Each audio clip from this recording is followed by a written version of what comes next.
영화 대단한, 그 위용이 대단합니다. 근데 여기 있는 사람들은 잘 몰라요. 한국 영화의 산업 규모는요, 지금 정확하게 몇인지 모르겠는데 10이 왔다 갔다 합니다.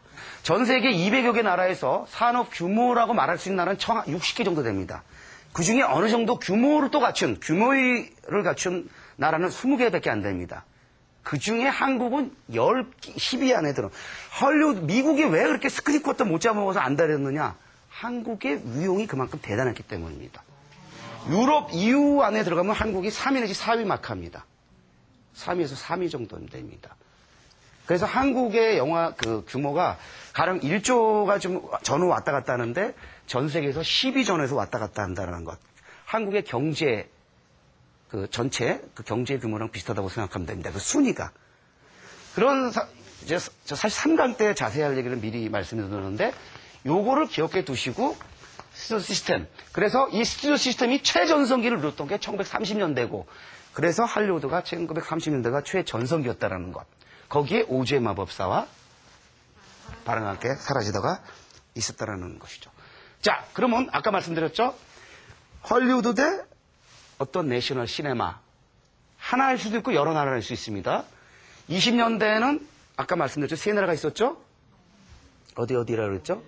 독일, 프랑스, 소련. 그 다음에 30년대는 딱 한 나라 있습니다. 프랑스. 사실 수정된 그 영화 역사에서는 중국 영화의 1930년대를 말하고 또 일본 영화의 1930년대를 말합니다. 무슨 얘기냐? 일본에도 이미 미국처럼 5개의 메이저를 중심으로 한 스튜디오 시스템이 구축되어 있었다. 해서 그때 그 일본 영화를 주목하기도 합니다만은 시간 관계상 그걸 생략하고 그 정도만 기억해도 넘어가세요. 또 우리 중국 영화 하면은 훗날 1980년대 중국 제5세대라는 개념과 더불어 중국 영화가 각광받기 시작하는데 사실 1930년대 이미 중국 영화는 이른바 나름대로 리얼리즘 계열의 영화들이 꽤 튼튼하게 구축되어 있었다고 하더라고요. 그리고 많은 내셔널 시네마들이 존재했지만 여기서는 프랑스만 중심으로 하고 넘어가도록 하겠습니다. 프랑스의 이른바 시적 사실주의. 시적은 뭐입니까? 포에틱이죠? 사실주의는 말 그대로 리얼리즘입니다. 시적 사실주의. 자, 시와 리얼리즘이 이게 대립되는 개념이지 않을까 싶긴 한데, 그죠? 그러면 어떤 특징을 갖고 있었느냐? 1930년대면은 바로 제2차 세계대전이 벌어지기 직전의 시대죠. 1939년이 전운이 감돌던 시대입니다. 전운이 감돌던 시대면 어떻게 했어요? 그 분위기가 가라앉아 있겠죠? 어두침침하겠죠. 그러니까 영화적으로 어두침침한 반장면이 주를 이루고 거기 나오는 인물들은 왠지 모르게 특히 남자 주인공이 나오는데 남자 주인공이 굉장히 낭만적인데 비관적이야. 거기에 또 뭐가 나오느냐? 바로 그 유명한 파무 파탈이 나옵니다. 파무 파탈. 여러분, 요부라고 번역되는데 남자를 위태위태하게 하고 위협을 주고 남자를 망하게 하는 역할입니다. 원래 파무 파탈은 좋은 개념은 아닌데 어쨌든 이 남자가 이 여자에 의해서 위기에 처하고 그런데 또 낭만적이라 했으니까 이 여자를 해서 또 바칩니다. 자기를 목숨을 바치거나. 그래서 뭐 결말에는 굉장히 암울하게 끝나는. 그래서 2차 세계대전을 암시하는 그러한 분위기를 주로 이뤘는데 이때 시적 사실주의의 대표적인 배우 한 명 있었습니다. 바로 장 가방입니다. 올드 영화 팬들은 다 아는 알랑 드롱 이전에 그 전에 헐리우드 극복급 배우입니다. 장 가방입니다. 한국으로 치면 김승호 같은 분입니다. 김승호 선생님. 여기 어리신 분들은 모르시는데 나이 드신 분들은 아는데 가령 우리나라 요즘처럼은 안성기 같은 분이에요.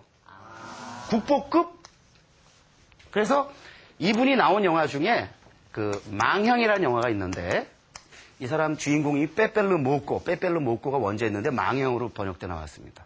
그래서 뭐 혹시 나중에 기회 되셔서 이 망향이라는 영화를 한번 보시면 제가 아까 말씀드린 그런 특징들이 나올 텐데 이 시적 사실주의로 분류되는 영화들은 그 좀 시대 구분이 논제마다 다릅니다만은 1930년대 중후반 정도로 보통 얘기를 합니다.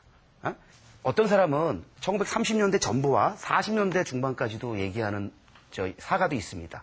그러나 가장 일반적인 주장은 1930년대 중반 후반 일련의 영화들이 이 시적 사실주의 계열에 속한다라고 얘기하는데 장 르누아르든지 장 비고 같은 장 르누아, 장 비고 여러분들은 그냥 덤덤히 들을지 모르지만 영화를 사랑하는 영화를 공부하는 사람들이 그 이름만 들으면 가슴이 설레가지고 막 흥분하는 이런 이름들입니다. 장 르누아르는 그 유명한 오기스트 르누아르의 둘째 아들이었습니다. 그러니까 프랑스 영화의 국보, 감독의 국보는 장 르누아. 그런데 이제 또 장 비고는 요절한 천재 감독으로서 여러분 우리나라 영화 중에 유승범이 나오는 품행제로라고 있죠?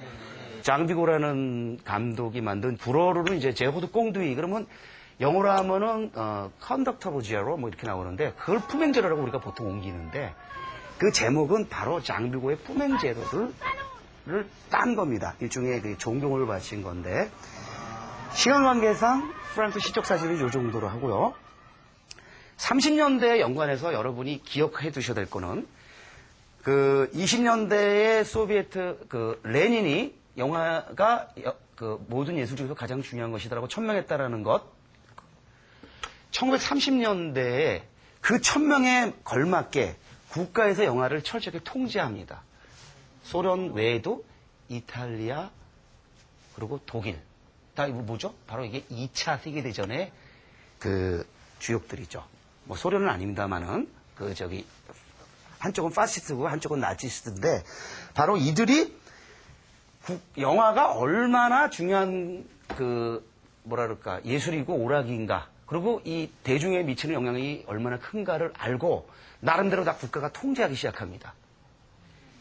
그런데 이 세 나라가 좀 약간 좀 그 통제 양상이나 방식이 다른데 소비에트 레닌은 일찌감치 국유화를 단행했습니다.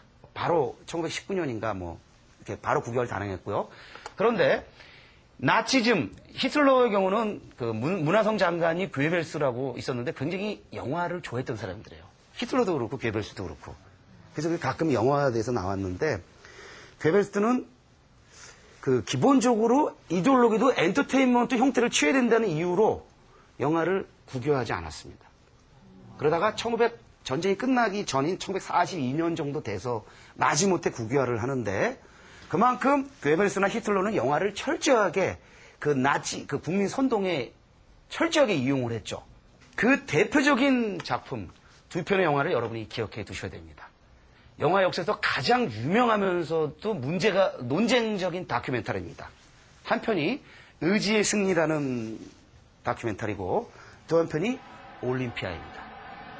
올림피아 1938년도에 만들어진 이 영화는 1936년 바로 베를린 올림픽 송계정 선수가 일장기 찍고 마라톤